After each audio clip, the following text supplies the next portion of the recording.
Sam Seder, Majority Report. Pleasure to welcome back to the program Ari Berman, writer from Mother Jones. Do you have any other title there, official title? National voting correspondent. I got the longest possible title. National voting correspondent, author. National voting rights correspondent. National voting rights correspondent. Good thing there's no national voting rights news. And and honestly, I don't know if anybody's written as much about the Voting Rights Act over the past 10 years as you have, and voting rights in general. And we got a couple of things to talk about. We're pre-taping this, and things are moving pretty fast, at least on the gerrymandering perspective. And we will get to gerrymandering, but there's a lot to talk about in the interim. It's also possible, I guess, as we talk about the Voting Rights Act, and that's where I want to start, that over the course of the next couple of weeks, I wouldn't put it past them. I don't know if the Supreme Court is in session. However, we have a question of Section 2 of the Voting Rights Act, and specifically whether private individuals can bring suit or private entities can bring suit on behalf of people whose rights have been dispossessed under the Voting Rights Act, Section 2, whether you can have private action under these things. And there's a lot of reason to believe that the Supreme Court will roll that back. But Ari, will you explain to people all of what I've just said? Particularly, let's go back a little bit. 2013 is the beginning of what very well may be essentially the end of the Voting Rights Act. We have a Supreme Court at that time. It was 5-4. The Chief Justice, John Roberts, cut his teeth in Ronald Reagan's DOJ with basically coming up with ideas how to get rid of the Voting Rights Act. Yeah. And 30 years later, he is in a position to do so. Just walk us through the history of the past 10, 11 years on the Voting Rights Act. That's right. I mean, there's been this long-standing movement to try to kill the Voting Rights Act, and it's really taken shape and had success once there was this conservative majority on the Supreme Court, led by John Roberts. So the first major blow against the Voting Rights Act came in 2013 in the Shelby County versus Holder decision, when Roberts wrote the majority opinion saying that states with a long history of discrimination no longer needed to approve their voting changes with the federal government. That was really the most important part of the Voting Rights Act, because it stopped abuses before they even occurred in states with a long history of discrimination. So if Texas, for example, wanted to pass a new redistricting map or a new restriction on voting that was racially discriminatory, they had to get that approved from either the Department of Justice or a federal court. And so it was extremely effective. That part of it was basically gutted. Then the other part of the Voting Rights Act— Let me just say one thing about that is that you had a lot of the conservative justices, I think all of them, say one version or another of, this is a special benefit we're giving to minorities, or you can't hold these people responsible. There's not telling that they're actually going to be discriminatory, even though moments after Shelby County is resolved, you see all of these states go and actually break the Voting Rights Act. That was determined in subsequent cases when we had a motivated DOJ to go after them. They went ahead and did it. Yeah, exactly. I mean, Roberts' whole argument was basically, he said, things have changed in the South, that the South was dramatically different. The country had changed a lot since 1965, but the Voting Rights Act kept treating the country like it was still 1965, which I think both missed the fact that a lot of the progress made since 1965 was because of the Voting Rights Act, because states tried to discriminate and the Voting Rights Act blocked them from doing so, but also that the Voting Rights Act had been reauthorized 4 times by Congress: in 1975, in 1982, in 1970, and in 2006. So the Congress looked 4 different times and decided, we should reauthorize this. It's still necessary, including in 2006 when the vote was 390 to 33 in the House and 98 to 0 in the Senate. Things that you don't even see ever Right. these days. Now, you can't even name a post office with that kind of vote now. So, I mean, there was such an overwhelming bipartisan support for this among the public and in terms of the Congress, and the Supreme Court just pushed all that aside because they had this vision of the country that they wanted to free these states from federal oversight. And then, of course, what happened is you had things like the Texas voter ID law, where you could vote with a gun permit but not a student ID, immediately go into effect. And states like Texas and Alabama and Mississippi and North Carolina all reverting to doing the kinds of discriminatory things that they had previously blocked from doing. So basically, they take one part of the Voting Rights Act, the preclearance part, out. There's another part of the Voting Rights Act, Section 2.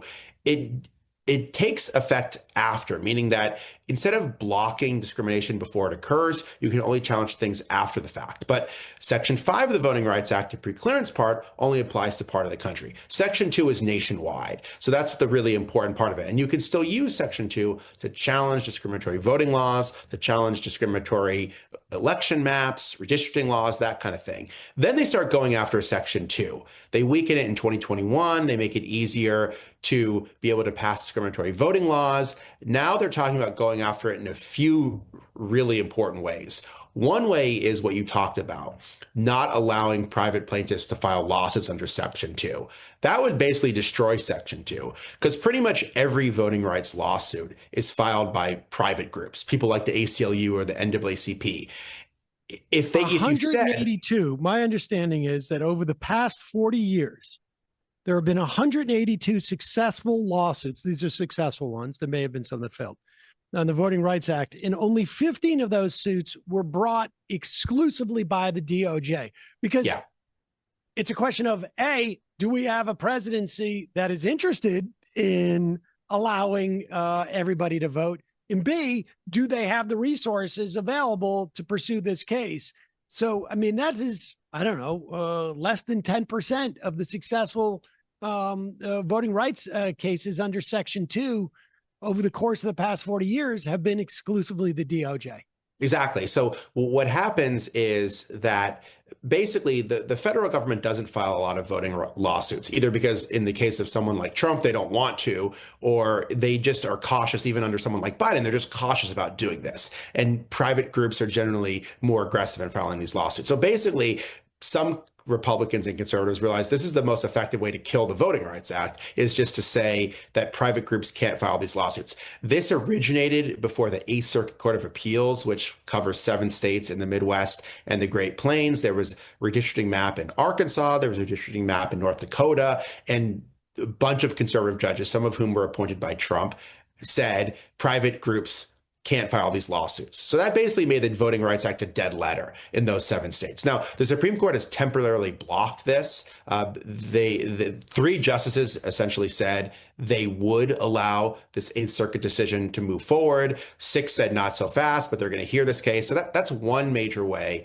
that Section 2 is being challenged. The other major way, which I know you want to talk about, is this whole question of racial gerrymandering, right? Because well, I want to start. Let's start with this private action, because you have 182 cases in 40 years that are brought by private actors, or I should say minus 15. So, whatever, 160 some odd cases brought by private actors that win. Never mind, didn't.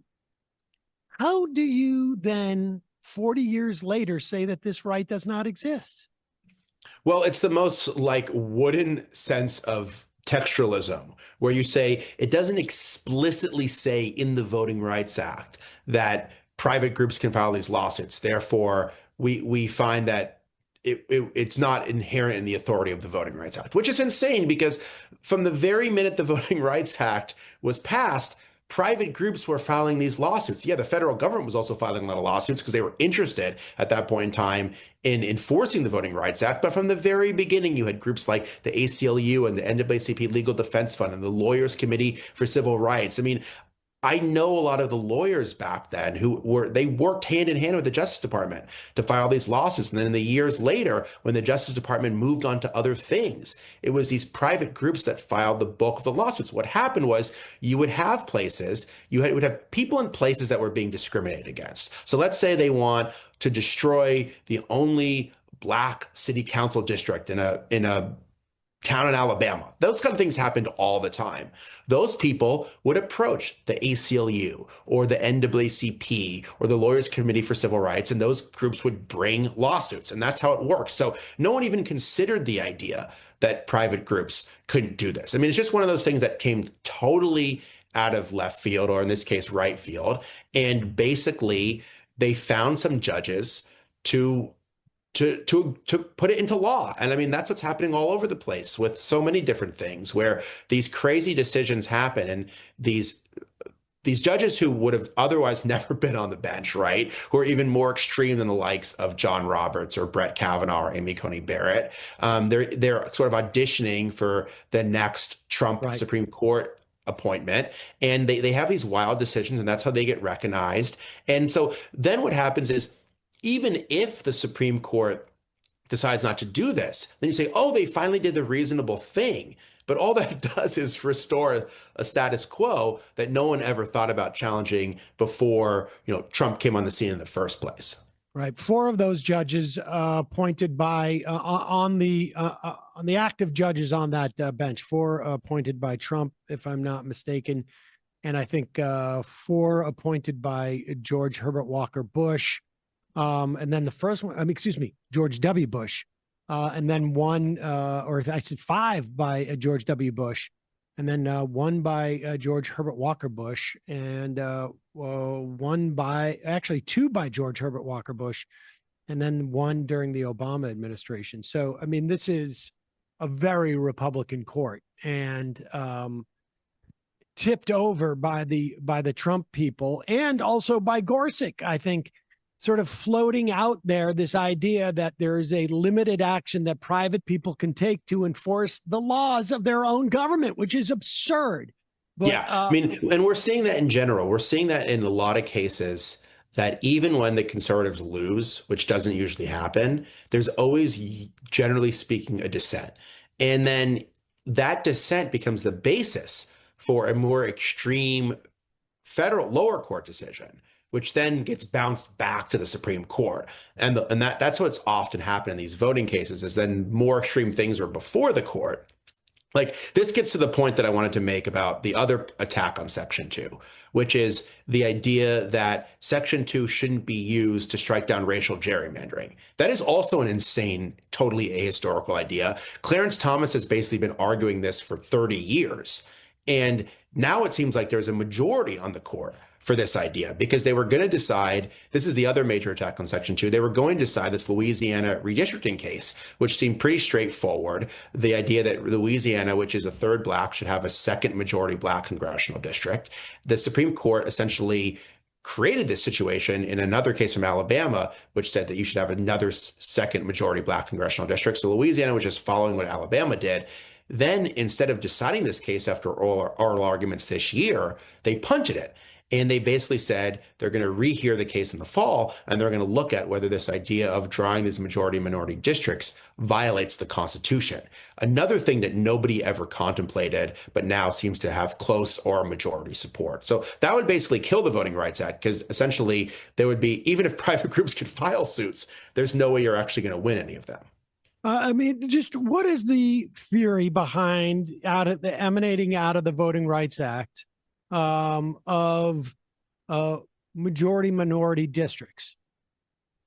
Well, it's essentially the idea. It's basically turning the 14th and 15th Amendment on its head. It's basically saying that laws that were meant to give rights to formerly enslaved people and ultimately to bring a whole huge segment of formerly marginalized and disenfranchised people into the political process, that those laws prohibit the consideration of race. Now, what those laws were meant to do was prohibit racism, not the consideration of race, but they've been turned on its head. And this has been jurisprudence that in a lot of other cases, but it's the interpretation that the 14th and 15th Amendment prohibit any consideration of race, so that creating these majority minority districts therefore would violate the quote unquote colorblind Constitution that was established under the 14th and 15th Amendment, when in fact, the 14th and 15th Amendment were all about giving rights that were previously denied to previously enslaved people. One way you do that is to create these kind of districts that would allow people that were formerly enslaved and marginalized to elect their candidates of choice, which otherwise would be impossible in some cases without the protections of the Voting Rights Act. Okay, so there's two things here on the Section 2, I guess, rationale is that you could have 40%, just off the top of my head, 40% Black population in a given state, and they were gerrymandering these districts in such a way that you would get no Black representation in Congress, which you have to literally like take one, if there's 10 districts, we're going to take 1/10 and put it in one district. We're going to take 1/10 and put it in another district, and just create these weird lines that are clearly to disenfranchise Black people. So they came up with a formula, essentially, right? Some type of like algorithm that says like, if there's this amount of percentage of Black people, Latino people, whatever it is in a state, presumably they should have at least roughly some commensurate political representation. Yeah, and it wasn't even that. I mean, it wasn't even anything close to proportionality, but the idea was it wasn't necessarily that there was zero, but in places like Alabama, in places like Louisiana, what was happening is there was 6 or 7 congressional districts, and African Americans were 30% or more of the population, but they were only getting one of the districts. And essentially you were packing all of the Black voters into one district so that you could dilute their influence in the rest of the state, meaning that the vast majority of districts would not just only be controlled by white people, but white Republicans that were hostile to the views of most Black voters in those states. And so what civil rights groups and others showed was that you could create these cohesive districts where Blacks were a majority of the population, and they were concentrated in such a way that they could have another district. And this started in Alabama. There's a long history of the court ruling this, but the thing that was surprising was in 2022, the Supreme Court said that Alabama should create a second majority Black district, which was surprising because the Supreme Court has been so hostile to voting rights. And it was authored by John Roberts, who has been very hostile to voting rights. And it was joined by Brett Kavanaugh, who's also been very hostile to voting rights. Kavanaugh, though, in that opinion in Alabama, said maybe there should be a limit on how long you can create these kind of districts, which again was kind of shocking because nowhere in the Voting Rights Act does it say there should be a limit. Like the other part of the Voting Rights Act that we talked about earlier, the pre-clearance part, that did have to be reauthorized by Congress. So you could theoretically argue there should be a limit on that at some point in time. But this other part, Section 2, was meant to be permanent. So this idea that there was a limit on it, that was really something only Clarence Thomas had argued. And then suddenly Kavanaugh floats this idea in the Alabama case. It seems like Louisiana is very similar to Alabama, has a cohesive population, has a majority Black population, should draw a majority Black congressional district. In fact, the Louisiana legislature, which is Republican, already did that. So it seems like this is pretty much settled. And then the court, instead of deciding this case, says, no, we want to look at it again. And we don't just want to look at this instance. We want to look if these districts are protected in the first place. And if they were to do this, it would basically not just kill what was left of the Voting Rights Act, it would basically kill the protections that remain against gerrymandering. Because remember, the Supreme Court has already said you can't challenge partisan gerrymandering in federal courts. That if a place like Texas says, yeah, we're rigging the maps, but we're rigging them because Trump wanted us to do it, and by the way, there's nothing illegal about that, if they can show that they didn't actually discriminate while doing it, which by the way is going to be hard, but if they can show that, the Supreme Court says, okay, we're okay with that. But you could still bring claims under the Voting Rights Act. But if they were to do this, if they were to basically say, you can't challenge partisan gerrymandering and you can't challenge racial gerrymandering, well, then you basically can't challenge gerrymandering at all. Right. And we should say, getting back to the sort of negative argument against Section 2, it's that like we're supposed to be race blind because of the 13th, 14th, 15th Amendment.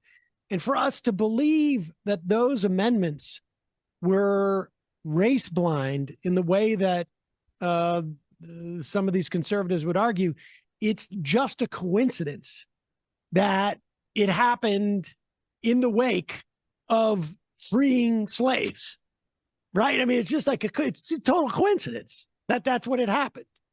Well, the only way you can read them as race blind is because textually they wanted African Americans to have the same rights as whites, right? So it was arguing for a colorblind society, but in the context of giving Black people the same rights as white people. But it was the most race conscious part of the Constitution, and that's what it was specifically meant to do. So there's no way that you can read the 14th and 15th Amendment in a colorblind way to say that it discriminates against whites and advantages Blacks, which is basically what people are arguing in the Louisiana case. This whole district, this whole second majority Black district, is being argued by a group of quote unquote non-African American plaintiffs who are basically saying the Voting Rights Act discriminates against white people, which I think sort of misreads the whole purpose of why there's a Voting Rights Act in the first place.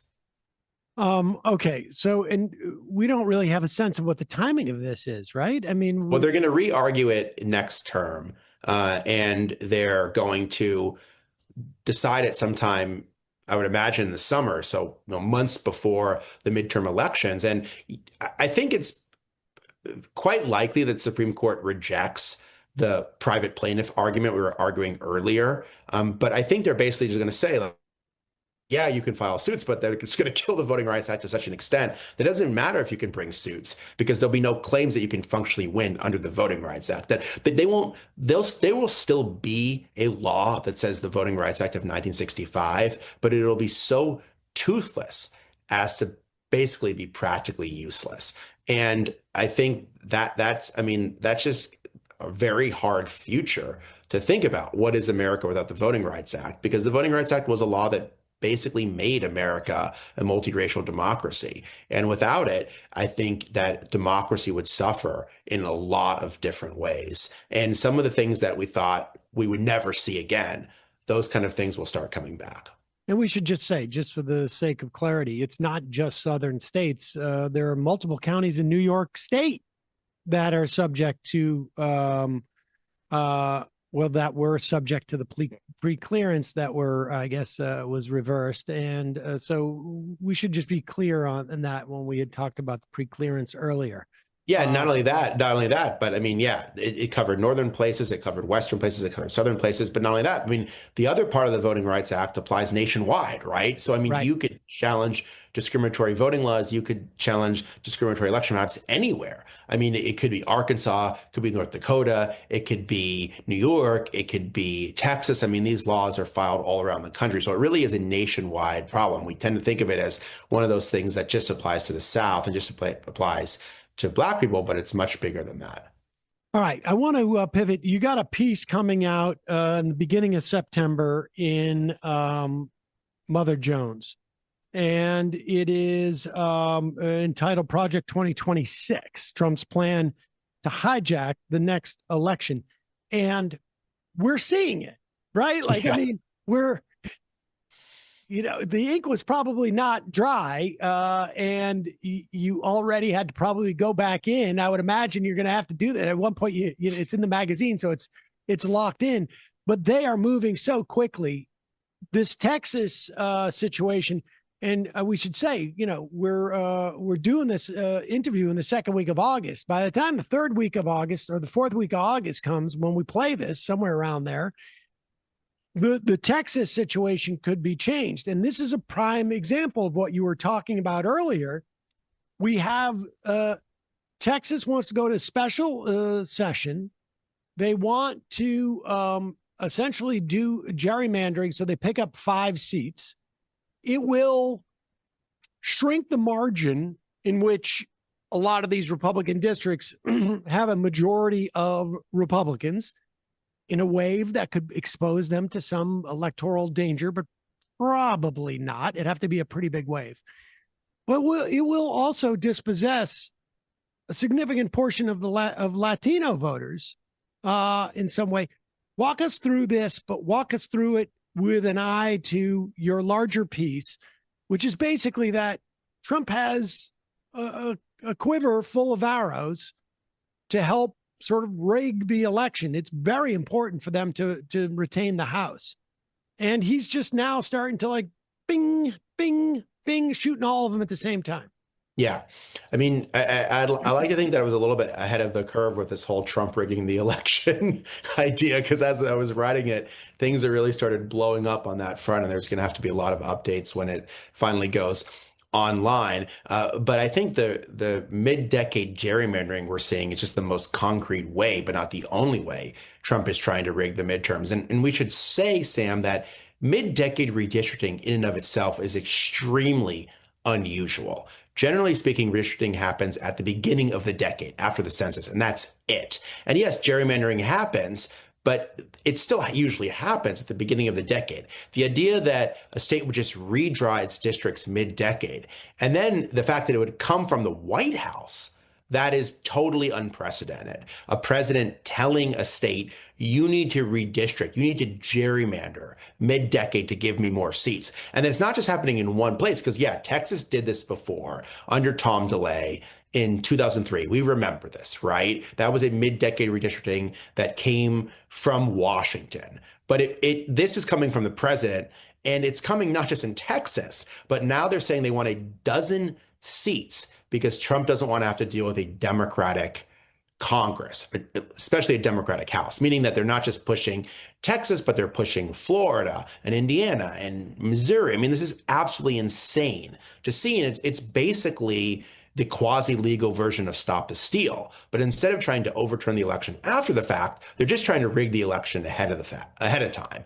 So that Democrats just don't have enough places that they can pick up seats to flip the House. Now, Democrats are going to respond, and we'll see what happens. But I basically think if there's a gerrymandering arms race, Republicans are going to win because they control more states. They're just more ruthless in general, but they control more states. Even if every state was as ruthless as California, and they said, well, if Texas is going to pick up 5 seats, we're going to fight back with 5 seats. Like, that can only happen in so many Democratic states, because Democrats both have moved to ban gerrymandering in ways that Republicans haven't, but also there's fewer states under Democratic control than there are states under Republican control. So Republicans are going to win this fight. And then, of course, there's all sorts of other things the president is doing, from passing a national voter suppression bill they're trying to still get through the courts in other states, to killing protections against election security, to going after their political opponents, to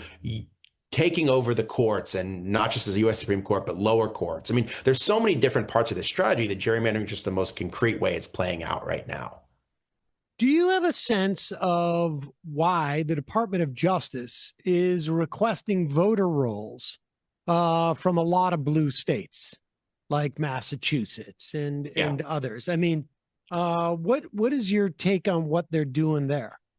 Well, I think it's pretty similar to what they tried to do when Trump had his first, if you remember, quote unquote, election integrity commission after the 2016 election, when he claimed 3 million people voted illegally in California and cost him the popular vote. It was headed by Mike Pence, but the functional head of it was the vice chair, Chris Kobach, who was Secretary of State of Kansas, someone who I wrote a lot about. And they requested voter data on all 50 states. They got very negative responses from the states. The Secretary of State of Mississippi most famously told him to jump in the Gulf of Mexico when it was still called the Gulf of Mexico. And that's when you still had some elements of the Republican Party willing to stand up to the Trump administration. But I think the end goal there was to try to get this massive database to try to prove that there was some kind of fraud on a massive scale, and then to file lawsuits that would both try to remove people from the rolls, but also to further this narrative of fraud. And I think that's what the Justice Department is trying to do. They're trying to get this data so they can run it through all these federal databases to say, hey, if we finally have the evidence that non-citizens are voting, that this isn't a hoax, it's real. Even though everyone knows it's an incredibly small, if not minuscule problem, that it makes no rational sense why someone who is here illegally would want to vote and risk deportation and worse just to cast a ballot. But nonetheless, I think they're trying to do this. And I also think they're going to try to file these lawsuits and say states need to more aggressively purge their voter rolls. And so that will lead to people being removed from the rolls. But I think ultimately it's going to be more of a PR tactic so Trump can further do things to not just restrict voting, but also boost his immigration crackdown as well. I was going to say, we saw them purge voter rolls with names of convicted felons. And if, Eliezer Rodriguez went to prison, they would say, well, Edward Rodriguez, we're going to challenge your vote, your right to vote. If, Ben Smith went to prison and they see that like, Brian Smith, well, it's different address, but we're going to challenge your right to vote. I mean, that's what they would go ahead and do. Exactly. I mean, people get removed from the voting rolls all the time. If they've died, if they've moved, if there's good solid data on it. The problem with the kind of voter purges that the Trump administration wants to do is they want to do it based on bad data. And they're as sloppily as they can. As sloppily as they can, and they're running it through databases that are not designed for this purpose. So they're taking Homeland Security databases that are not meant to be used for voting purposes. They're taking these databases, they're running people through it. And the problem with these databases is they're not accurate. They don't often say whether someone has naturalized. So this happened in Texas, for example. Texas claimed all these people a few years back were illegally on the voting rolls and needed to be purged. And then when people took a closer look at it, it turned out it was full of naturalized citizens who at one point in time had told the state they were non-citizens. Most of them were legal non-citizens, but they had then become, in the process, they'd become naturalized citizens. But the Texas data didn't have that. So being able to go on Fox News, being able to go on X, being able to push this lie that non-citizens are voting has a lot of benefits for the Trump administration. It allows them to push for states to remove people from the voter rolls. And it also allows them to further this crackdown on immigration. And they clearly want to make this a central issue in the midterms. This idea that Democrats are defending people who are here illegally in all sorts of different ways, and Republicans are trying to remove them. Now, I think Trump's general handling of immigration has become a lot more unpopular than it was at the beginning of his presidency. But I still think they feel like they want to make this. Remember in 2018, there was the caravan of people that were coming. They want to do this, and they want to do this on as many fronts as they can. And this is part of the larger strategy here, the larger nativist strategy they have. And so that's one of the things the Justice Department is doing. And I think that what we're going to see as the midterms get closer is that the Justice Department is basically going to be the weaponization arm of the Trump administration. It already has become that, but I think it's going to be that with regards to elections, that so many of the things they want to do vis-a-vis elections to interfere in the midterms, they're going to do through the Justice Department. Even the gerrymandering in Texas was kicked off by a Justice Department letter, which is sort of gone under the radar a little bit, but Texas Republicans weren't going to call this special session, and I think Trump convinced them to do so, but they needed some sort of pretext to do it. And the pretext that they came up with was the Justice Department sent this letter saying that 4 districts that were all represented by Black or Hispanic Democrats violated the Voting Rights Act, making the kind of argument against the Voting Rights Act that we were talking about earlier. Now, it was a laughable letter, but then it was cited by the governor of Texas as the reason to call this special session. Now, of course, lots of Republicans have come out and said, subsequently, we're doing this to help Trump. Trump has himself said we're entitled to 5 seats. So that letter has been totally discredited, but that is nonetheless the legal pretext they use to kick this whole gerrymandering spree off. And so I would imagine you're going to see that kind of election interference on steroids by the Justice Department as we get closer to the midterms. Let's just, as we wrap this up, I'm curious as to your take, because I don't know that we've talked, certainly not in a couple of months. And Trump #2 is much more, in my perspective, certainly far more planned out. I mean, you allude to it in your piece of Mother Jones. I mean, the Project 2026. Project 2025 was multiple years in the making by people who, despite their disdain for government, had at least some and it's still not a great grasp on how sort of the bureaucracy works, but enough that when you're going in just with a wrecking ball, you don't need to have the specific knowledge you might if you were trying to build something. But I'm curious as to your take on how it's going for them, because I have to say the pace of authoritarianism, and it does feel like Trump is very, very desperate to be able to have more than just the 2 years. They have accomplished, in my estimation, a lot in just 8 months. I mean, very bad things. And again, it's been destructive, and that's a lot easier to do. But they have started to figure out how to work around the courts.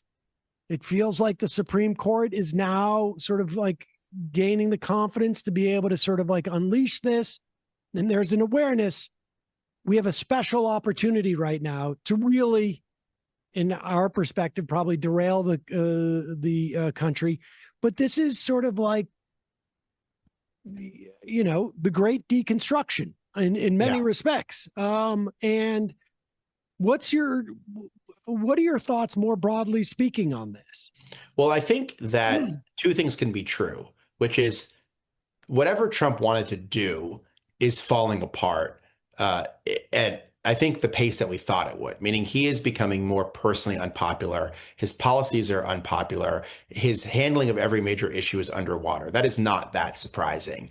But on the flip side, his push for authoritarianism is gaining speed every single day and has been remarkably effective and has been quicker and more aggressive and more successful than I think even many of his critics, including myself, maybe expected. That we went into thinking, oh man, like Trump 2 is going to be bad. And like it's even worse than I think a lot of us thought it would be. And I think because it's been such a flood the zone strategy that even if the Supreme Court, let's say I still think they agree. Let's say they agree with 9 out of the 10 things or 8 of the 10 things that Trump does, which I think is probably about the ratio if you looked at it. Even if they lose on 2 or 3 things, they're winning on so many things that it's hard to keep track of. And I think that's kind of like where we're at with elections right now, is that like, yeah, they might lose in court here, they might fail to do this, but they're succeeding on so many fronts, and they're opening. Like I started this article, right? And I started in the summer, and I looked. There's a section on gerrymandering, and like I said, it's to be updated online, but in the magazine, there's a section on gerrymandering, and we said Ohio's going to redistrict, and the White House is putting pressure on Texas, right? That's where things were at in June of 2026. Well, now it's August, and about half a dozen Republican-controlled states are being told explicitly by the White House, you need to redistrict. So like in the span of 2 months, we went to like 1 or 2 states that were considering this to more than half a dozen. And that's just how it is for everything, it seems. And it's really difficult to try to figure out how to counteract things when you feel like you've won one battle and then a million other fronts emerge. And that's my worry here, is that everyone says, oh, wait until the elections, right? Wait until November. And it's like, well, what if for a year from November? I mean, if it was this November, it's like, okay, well, what if because of all these things that happen, there is no accountability in November? And they say, wait till 2028. Well, then what happens in 2028? I mean, like, I do think that it's basically impossible for Trump to remain in office absent changing the Constitution. But then you start to see how all these things are normalized. And it's like, will he leave? What will they do? All this kind of stuff. And even like, let's say he does leave, and let's say there is a Democrat who takes over. Like, what will America look like at that point? Yep. Like for a Democrat to be able to get in and do anything about it. And so, yeah, I mean, it's very chilling to where we're at. The only thing that gives me a little bit of hope is that it seems like so obvious what he's doing, and it also seems unpopular what he's doing. So maybe there's some kind of resistance to it. But I feel like the whole project of that they have is, how do we insulate ourselves from whatever kind of political backlash we might face? It may be a personal predisposition of mine, but when the law firms caved, and we've seen a lot of universities cave and businesses cave to Trump. I mean, there was a lot of that was pretty frictionless, relatively speaking, and also indicative of like sort of the party discipline within the House. I mean, to me, that is the most important thing about 2026. I don't know if Democrats are going to be able to actually do anything, but the indication that they can lose, I think, is very important. By following Trump is an important sort of lesson for a lot of these people to learn, at least in terms of slowing the roll. But what happens if Democrats get into power in 2028 is a completely different ball game, and what is going to be necessary for them to do to I think it's going to have to be a fairly radical change. There is no going back to what the status quo was. I think, 8 months out, it already looks like a distant a blip on the horizon. One can only imagine where we're going to be in twice the amount of time that's already passed. So we'll see. But this is a great piece. I encourage everybody to read it. It's going to come out in probably a week or two from when we're talking now, but keep your eyes open in that Mother Jones for Ari Berman's piece entitled Project 2026, Trump's Plan to Hack the Next Election or Hijack the Next Election. And of course, we'll find out more about their assault on the Voting Rights Act. Ari Berman, always a pleasure. Thanks, man. I appreciate the conversation. Hey, folks, don't forget to hit the subscribe button and check out our daily show. We do it every day at 12 p.m. Eastern for about 2.5 hours. We even take phone calls. You should check that out.